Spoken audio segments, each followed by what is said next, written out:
All right, welcome back to another episode of Sideline Stories. I am your host, Chase McTaggart, and today we have a very special guest, the co-founder of Sharp Scheduling, and also he wears many other hats, Gabe Gross. How are we doing I'm today? doing very well. Appreciate you having me on. Glad to have you. So kind of getting into your start in the sports world. It seems like you started at a young age, as far as like kind of refereeing and doing a little bit umpiring. What kind of drew you into wanting to work into sports versus like play in sports? You know what I mean? Absolutely. I think it really hit me in high school. Like you said, I really started, I guess, technically when I was 12 as the local umpire, just in my town, Little League growing up. When I had played, I'd seen the other kids doing it. And so I think when I was playing Little League and I saw these other guys that I looked up to, it was something that I thought I could do a couple years later. And then in high school, it really hit me of this is something I think I could really enjoy. And so I went to my advisor, who at the time was one of our athletic directors, and I said, "Hey, do you know anybody at the Yard Goats or at the Wolfpack?" Who at the time were the two minor league teams in Hartford. And sure enough, he knew one of the directors who worked for the Hartford Wolfpack and connected me there. And that was really the first job, the first real job I had in sports, working for the Wolfpack downtown. And then from there, it continued to grow, and I've just been super fortunate to have done a lot of things that I've really enjoyed over the years. That's awesome. And what did your role at the Hartford Wolfpack look like? You were like a marketing and operations on that side of things, right? Yeah, they called it the promo pack. So I was there, I would show up for game days and it was whatever was needed. So it could be 50-50 raffle tickets. It was rolling the t-shirts for the t-shirt toss. It could have been helping out with the mascot, getting the kids down to the Zamboni, really everything that helped execute the game day marketing and match experience. And then fast forward to the summer, when there were no more games, but we had community events. I jumped in to help with the community side. So getting the mascot to different events throughout the state. I think I put a lot of miles in my car that summer. I think I hit about 30 different events across the state of Connecticut. So I got to know the highways real well. And so That's the getting involved with grind. them then. Yeah, it was. That's awesome. So kind of looking back on those early organizations, like at what point did you realize like this is what I want to do? I want to work in sports. Like what was that moment? I don't know if I could pin it to one moment. I think it was definitely that experience that helped a lot. And at the same time, where I was going to high school, you were required to play a sport. And so because the Wolfpack, and that counted as my commitment for the season, which was phenomenal.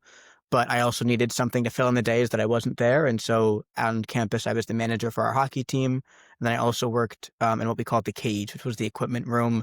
I was down there with Mr. Healy, and every day it was, whether it was laundry, whether it was equipment. And so I kind of got a feel for that too. And so I think being able to do all of those things at once, work for the Wolfpack, manager for the hockey team, work down in the cage, that was the first time that I got to see all of these different facets of what goes into running a sports team at once. And then that transitioned into when I went to college, and it was the same thing at Bucknell. I kind of got to see how everything worked together to build what was a Division I athletic program. And I think there wasn't one specific experience that I would say flip the switch. It was just gradually getting to do everything.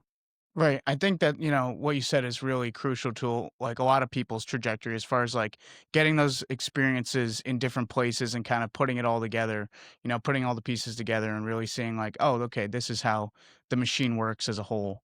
And it really makes you like overall like a well-rounded person and also just like employee. Um, so kind of take me through sharp scheduling. Like, how did that come about? What did you see like in the industry that kind of was like, this is something that, we want to fix? Absolutely. It actually started, I used to work for the Cape Cod Baseball League. So back in the summer of 2023, I was the intern for the commissioner of the league. And so the October prior to the season, so this would have been the October of 2022, one of his roles was to build the league schedule. And so at the time, they were going into their 100th year as an organization. And for those Okay. 100 years, that schedule was done manually. And we'd since graduated from pen and paper to now an Excel spreadsheet. And so I went to the commissioner. I said, "Hey, can I take a stab at it?" And he goes, "Knock yourself out. Have some fun." So I sat down in a class. It was my senior year of college. I sat down in a classroom in our management building, and over about 20 hours across a 2-week span, I grinded it out. And it was a beast. It was 44 games for 10 different teams, which is 220 games in the season. more parameters than you can imagine under the sun. If you're home on Saturday, you're away on Sunday. Every team needs the same number of home games on Fridays. You can't play this team Right. within 4 days. You can't have more than 2 consecutive home games. This team can't be home on Wednesdays in July. It was a mess. And so after 20 hours, I finally got it. I was thrilled. I couldn't believe it. So I sent it over to the commissioner, and he goes, "Not a bad start. Great first draft. A, B, and C could use a little bit of a tweak, but like phenomenal work, really well done." And in my head at the time, a senior in college, going into final exams, I did not have the energy to try to do it again. And so I was hoping he was still working through his version. So I was hoping that he was going to get it. We'd have one, we'd be done. And so I'm walking to class one day and I'm telling one of my friends about it. We were going to 2 different classes and I'm telling him about the project. And he was a sport data aficionado. Like I knew he would eat this up. And so I'm telling him about it. And he stops me and he says, "Hey, at the class that he was walking to at the time, we're working on a mock basketball schedule for a Power Five conference to optimize their primetime revenue. So let's take our primetime national television slots. Let's take the revenue that these games will generate based on matchup, based on rivalry, based on time of day, based on fan base, based on network, and let's optimize the schedule to maximize revenue for the conferences and for the teams." And he said, "We can probably take this class project and transition it to the Cape schedule." And so I called the commissioner up. I said, "Hey, do you mind if we give this a shot?" And he goes, "Knock yourself out. Have some fun." And so we sit down and it took us, I'd say about less than 10, maybe 7 hours. We sat down and we worked through it and we transitioned what was a double round robin basketball schedule to a 4 or 6 round robin for a full baseball schedule. And we sent it over and he goes, "Can we fix A, B, and C?" So we sent back version 2 with A, B, and C fixed. And that was the schedule that they played for the 2023 season. And so That's once awesome.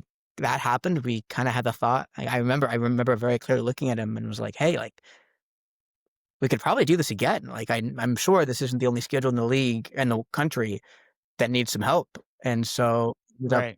he's through the commissioner who I've got a phenomenal relationship with. He's been an incredible mentor to me over the past couple of years. He, on our behalf, reached out to the other commissioners in their alliance of summer baseball leagues.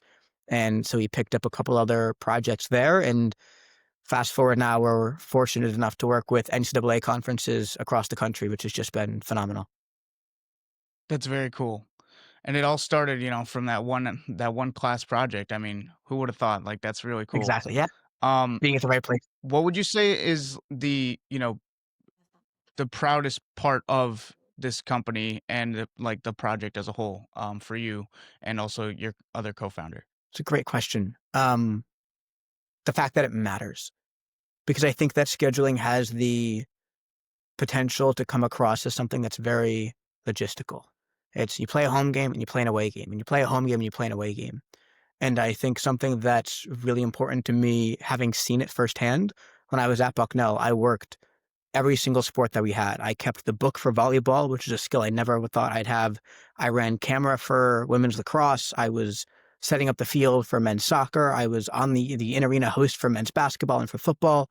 Um, I saw every single sport, all of our 27 programs firsthand, what those experiences look like and what it meant when we had 4 events at home on the same day, and what it meant for a student to say, "My parents haven't gotten to see me play because we haven't been home on a weekend in 3 weeks." Or a baseball team saying, "We can't host our local Little League night because we don't have any weekend home games when Little League is in season come May." And so all of these anecdotes that really shape the experiences for the coaches who are trying to recruit and who are trying to plan and who are trying to win games, and for the trainers who say, "I have 3 sports, and when we have a full slate at home on the same day, I can't handle it."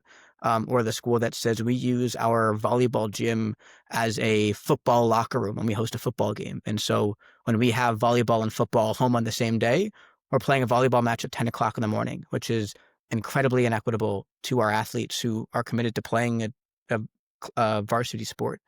And so Right. to be able to take all these pieces and, as cliche as it sounds, make a difference, and to understand that the reason that we're putting in these rules that optimize facility constraints and that can balance home and away and that can improve competitive equity and strength of schedule that gives teams a chance to compete for a national title matters. And I think that's, to me, what I'm most proud of is that we're not just here to say, we can do this and we know that we can do it quickly and that's great. We're going to move on.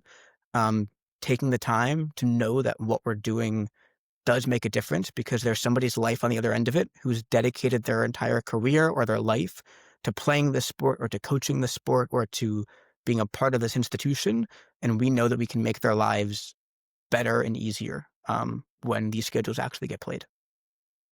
That's awesome. I think it's always great when your work can kind of make a difference in somebody's life. You know, like it always has a great impact, makes you feel good, makes them feel good, or affects them in a positive way. That's great. Absolutely. Um, so you've worked across so many levels of sports. When you talk about Little League, Cape Cod League, MLB, U.S. Soccer, and also Yale, and many others. What have you seen as the biggest common thread as far as like what a successful organization looks like and how it's run? That's a great question. That's a phenomenal question. I think that the organizations that realize that their success is built on the community is of utmost importance. And I think there's a number of organizations and leaders in organizations who chase the numbers and who chase the profit and loss statement and who focus on the revenue. And I think what gets lost is that without the community and without butts and seats, the sports don't matter. And I think that applies more on the professional side, whereas on the collegiate side, it's about the experience and that, especially as you work down in Division II and Division III athletics, these are athletes who just want to play and don't have the Mhm. same resources as a pro team. They don't have the same resources as Division I team. And organizations that focus on the people, by and large, are the most successful. I think, one of my favorite places in the world is Little League World Series, New Williamsport, Pennsylvania. And you just can't help but feel the magic when you step onto the campus because it is just a place that is I always struggle to articulate it in the right way, but it is just so pure. And it's kids playing baseball. And every single inch of that complex is geared around the experience of the kids and of the fans and the community. And they've hosted hundreds of thousands of people there for 2 weeks of the year, and that's it. And there is such a commitment to creating an environment and a community and focusing on the value of playing the game. And so I think that's really stuck out to me in terms of what makes a strong organization is being able to focus on the people in the community that allow that organization to thrive. Absolutely. And kind of branching off what you just said, what would you say as far as like throughout your career, what's been like your favorite or something that kind of stemming back to what you're proud of, um community initiative or project that you've been a part of, something that you really think is memorable. That's a really good question. I'll even go back to high school. When I was in high school, there's a local shelter in Hartford, Connecticut, and it was the Immaculate Conception Shelter, and it's a great program to be totally honest, I haven't been in quite some time, but whatever group was there that night would bring a meal, and then you'd serve, and you'd get a chance to talk to the men who lived in the shelter, and especially as a high school student, um, where at that time I hadn't seen much of the world outside of the town I grew up in, and to be able to talk to other people and see these men who were living a very different life and to have that experience, I thought was really, really impactful. And I remember by the time I'd gone with my team, I'd been there once or twice and I got to see the same reaction coming from some of my teammates, which was a really cool moment, to know that to see happening in someone else what I had already had the pleasure of experiencing myself. Um, and so that's one that really resonated with me that I appreciated. Um, and then of course when I was with the Wolfpack, we'd have events back when it was called CCMC, now Connecticut Children's. That was always phenomenal to be with these kids who just have such an incredible outlook on life. And to fast forward now to Little League, every year we have we play a wiffle ball game at UPMC, a local hospital in the area, and all the kids come out, and um, it's infectious to see these kids who, no matter what they're going through, they're just happy, and they to Right. be themselves, and they just get to come play, and that's all they want to do, and that's all any kid should be able to do, and not have to work through some of the incredible challenges that they face on a day to day basis. And I was a camp counselor for 7 years. I've got a soft spot for kids, and that's one to me that I absolutely look forward to every year. Um, when you talk about challenges, I kind of want to talk about challenges through your career, and maybe some points where would you say through these experiences, because you've worked a lot of them, have been some challenges that have kind of pushed you to be better, or you know pivot. Absolutely. I think that there is so much value in being able to have productive and collaborative conversations. And you'll walk into scenarios where multiple people think that they have the best way to solve a problem. And the reality is that there isn't one, and that there is no right or wrong answer. And so my philosophy is, if you can justify, if you have the means to justify the decision you're making, then jump with both feet in and work through it. And I've absolutely been in rooms where people have different opinions, and people look at things very differently, and tempers can flare, and people can get frustrated, and you can hit a roadblock if you don't have the tools in place to navigate those really tricky conversations. And so I've been very fortunate, especially with a lot of the teams I've worked with recently, where there's a lot of collaboration, and the goal or the desire isn't to be right, it's to get it right.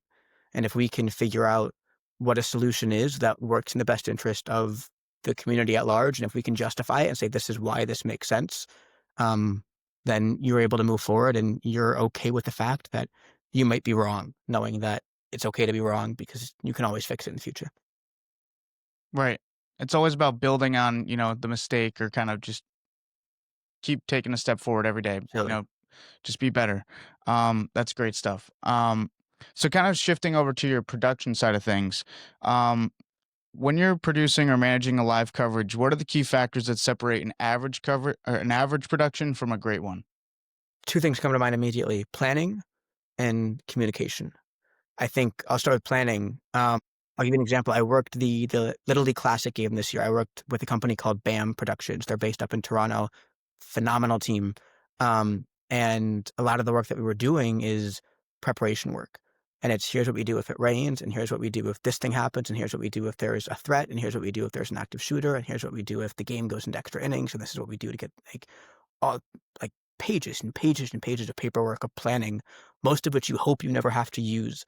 And it hit me in that moment. And not that I hadn't experienced it before. I had been a stage manager for Bucknell Theater and Dance, and so I had experience needing to know how to plan, and if there's an emergency, and how to troubleshoot and crisis manage. And so it wasn't that the skills were foreign, but I think the scale was a first for me. Right. And I think it's fascinating that the goal of planning isn't always that you have to use it. It's that you're ready. And the goal is that when there's chaos, you have to know how to be calm, cool, and collected. And the best way to do that is to know that you have your plan. And so in producing, and especially producing live events, a million things can happen. And depending on the sport, there's even more flexibility. If you're in baseball, you don't know how many innings you might get. You don't know how many pitching changes in an inning you might get, how many commercial breaks you might have, how many field breaks you might have. In football, you could have a game that's a blowout, and you could have a game that comes down to the last 10 seconds, and now you're in overtime. And if you Right. aren't prepared for every single one of those possibilities, they will catch up for you and catch up to you. And so I think the planning is, by and large, exceptionally important. And then also communication. I've been very, very fortunate to have been in a lot of different seats and to have worn a lot of different hats. And one of the ways where I've seen that benefit is, or the value is, knowing how to communicate to the people in those seats. And so, for example, if I'm calling a game, and in that game, there might be audio, and there might be a video board element, and we might have stage managers in the field, and we could have um, any combination, a PA announcer and a scoreboard operator. having been in those seats before, and as simple as some of them might be, and as mundane as you might think running the scoreboard is, there's a lot of different types of scoreboards, and there's a lot of different ways to know how to clear an inning or how to fix a run, or in baseball, fix the hits and the errors. And how to do that on scoreboard A might be very different on scoreboard B. And so knowing how to do those roles and then knowing how to communicate to them because you've been in that seat is has been to me exceptionally helpful, because when you are in the producer's chair, you can't get up and do it. And it's not your job to get up and do it.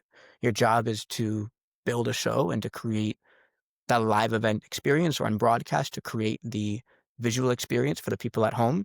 And not only do you have to trust that your team knows what they're doing, but you have to know how to talk to them with what their experience is and what their role is.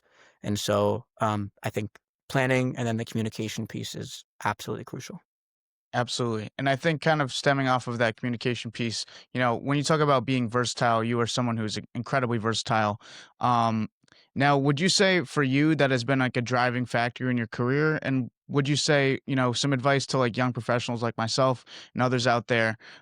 Is versatility really the key to success? Is there some other things as well in there? What would you say? Absolutely. I think it's a couple things. I think that you don't need to be good at everything, but you have to be willing to try anything. And I think that especially when you're young, you don't know what you want to do.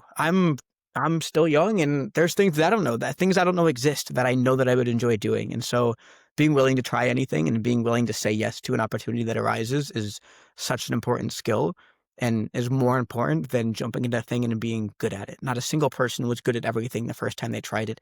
You're not supposed to. That's the Right. whole point. And so being willing to try everything opens up doors that you might not know existed at the time when you were privy to that experience. And so being willing to say yes, I think is huge.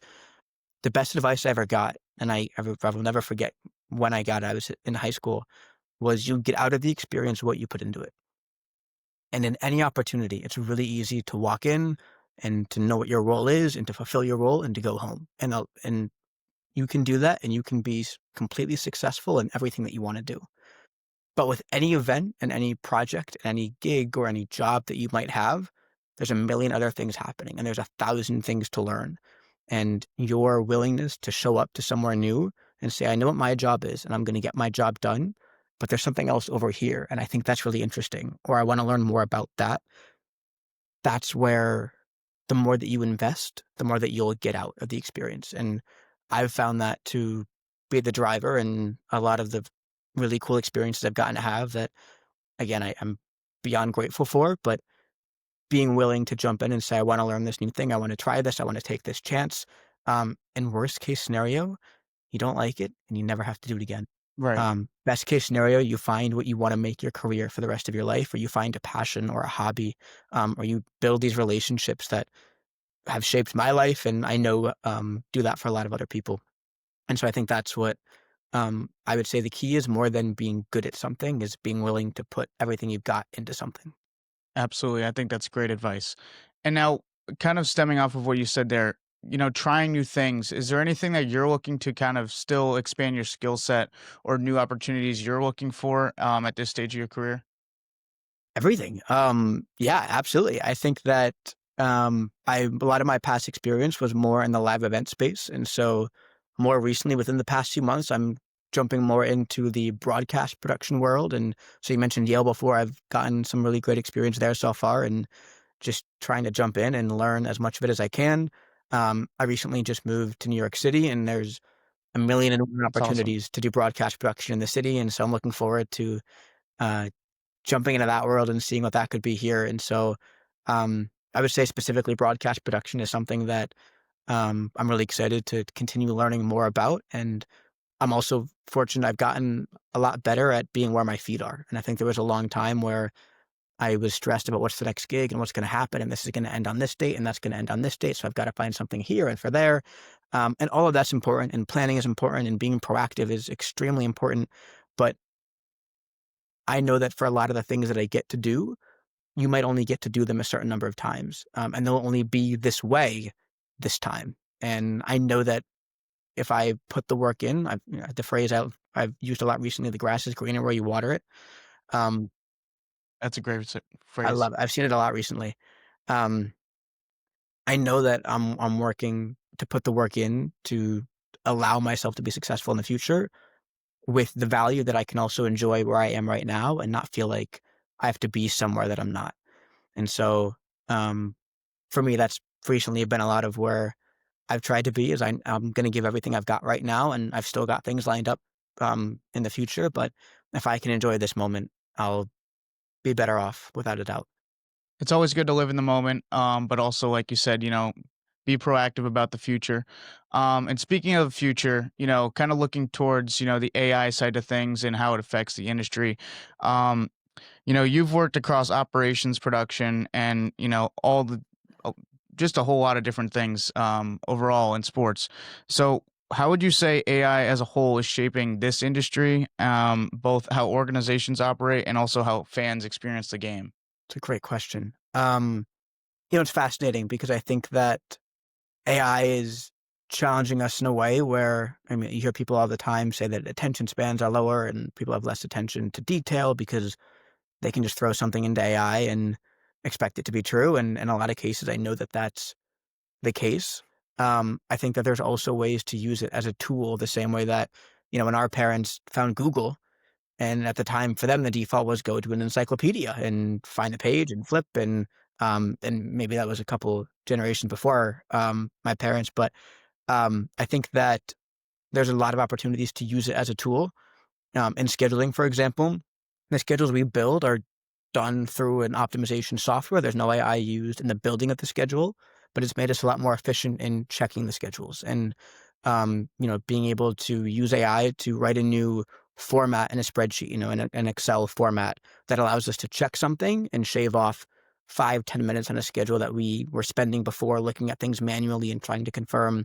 Whereas now we can write these formulas, check them vigorously to make sure they're accurate, and then save that time and use that to get schedules built and delivered faster. Um, on the game presentation side, I think it's interesting because I think a lot of the more successful fan experience activations are ones where everyone can feel a part of it or included. It's really easy to walk into a venue that's got 40,000, 50,000, 60,000 people and feel lost. And the best way to build that community is to make everyone feel like they're a part of what's going on. And so for some stadiums, for example, if you go to a football game, an SEC game down south, and Virginia Tech's got, I think their Enter Sandman, and University of Tennessee's got Yep. their, insane pregame light show, and Clemson, they come running down the hill. They've got these experiences that let everyone in the venue feel they're a part of it. Iowa, the wave to the hospital was a great example of that. Iconic. Iconic. It's incredible. And so I think there's a lot of other ways that we can use technology to allow people to engage with the event. I know this isn't AI specifically, but there's ways now where you can use your phone, scan a QR code, and then use your phone as a live camera up to the video board. And so fans can now be sitting in their seats using their phone as a selfie camera and jump on the video board. And so there's a lot of unique ways that technology can be used to enhance the fan experience and to build that community. And so I'm excited to see what else comes out within the next couple months or years that allows that to keep growing and developing. Now, kind of sticking out of that future topic, what are some of the things that you kind of are excited as far as like the next couple of years outside of AI in the industry? What do you see as far as things that are changing and some kind of new patterns? I think that where fans are paying attention to sport is a lot different. I think that within the past couple of years, you've seen such a strong shift to women's sports, which is incredible. The WNBA rocketing, Absolutely. the PWHL. Um, I believe the college softball World Series drove higher viewerships for a couple games, if not the whole tournament, than the men's college World Series. And so I think that where fans are watching is changing, and I think that you're finding a lot more sporting events that may have historically been um, that may have come in second place to what we know, the big four between football, basketball, baseball, and hockey, are now getting a chance to step into the spotlight. And whether it's for a length of a season or for a novelty game or for a not a metric, but an achievement and a milestone that a player's reached. I think that's been really fascinating to watch, and I think we'll continue seeing that shift. And I think more than a shift, it's also bringing more people into sports, and people that might not have cared in the Right. past about football or might not have cared about baseball now might care about the WNBA or the PWHL or um, these other sports that are bringing people into the sport community that might not have been there before. And so I think that's going to give us some really unique opportunities to see how these communities interact, what it looks like for WNBA teams to grow their fan base and to grow um, their network and their community of supporters within their region and also outside of their region. And now more than ever, the diversity of where fans are located geographically, you can go anywhere in the country and find the jersey of any other team. And so I think that'll be really unique to watch over the next few years is how people pay attention to sports and what sports they're watching. And I'm really excited to see how that develops. Same here. I mean, it's been incredible watching all these women's sports grow, and there'll definitely be, like you said, lots more growth to come. Now, kind of wrapping things up as far as the sports industry. It's quite a grind. It's Monday through Friday, and and Saturday and Sunday. It never really stops. Um, so, what do you do to stay motivated? Like, what's the driving factor for you? What really makes a difference? Absolutely. I'm really, really lucky that I get to do things that I care about and that I love doing. And so um, I'm going to say something that sounds cliche, and then I can make it sound less cringy. Um, I'm lucky to love what I do, and loving what you do makes it easier to not feel the sense of burnout that can be much more common and easy to get hit by than I think people would assume. With that said, it can also be dangerous because loving what you do means that you're putting everything into it, which means there's less of a buffer between when are you working and when are you not. And some of my friends will tell you that um, I'm on my phone too much, and sometimes I need to take a break and put it away. Um, it was interesting. I interviewed when I interviewed for the Arizona Fall League through Major League Baseball back in 2023. One of the questions on the interview, which caught me completely off guard, was, "What do you like to do in your free time that has nothing to do with sports?" And it's fascinating because most of the people working in sports love sports, and that's why they're in sports. And I think Right. that it's a weird question to be asked. Well, what else do you do? And you can't really answer with, you've got to have something. You can't just say, well, I go to hockey games because, wow, you're Right. cheating. Um, and so I've been really fortunate to have done things outside of sports. Some of them were in work, some of them not. For example, this past summer, I had the opportunity to teach American Sign Language classes at Connecticut Coastal Academy down in Southern Connecticut. And I got to work with students who were on the spectrum and teach them sign language, which was one of the most fulfilling experiences I've ever gotten to have. And I think it was a nice break, for lack of a better term.